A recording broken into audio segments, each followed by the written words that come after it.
And so I think the uptake of the primary series, which was two shots for most of the vaccines except for Johnson and Johnson, was very high. But then when we got to boosters, people were starting to get tired.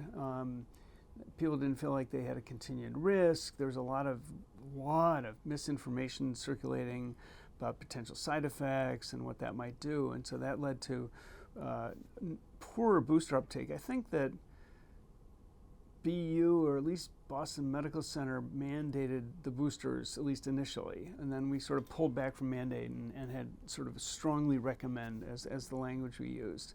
And that was for the first round of boosters, and then the second round of boosters came later. In fact, it was the bivalent booster that had sort of two different types of virus in it, and uptake dropped even further at that point in time.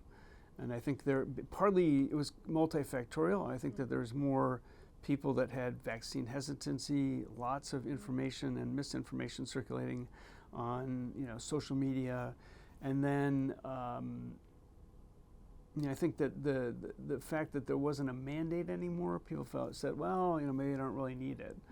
And then with the most recent booster, it's even worse. It's sort of the same mixture of factors. But the other complicating factor, at least early on, was accessibility. So certain populations couldn't easily access the vaccine.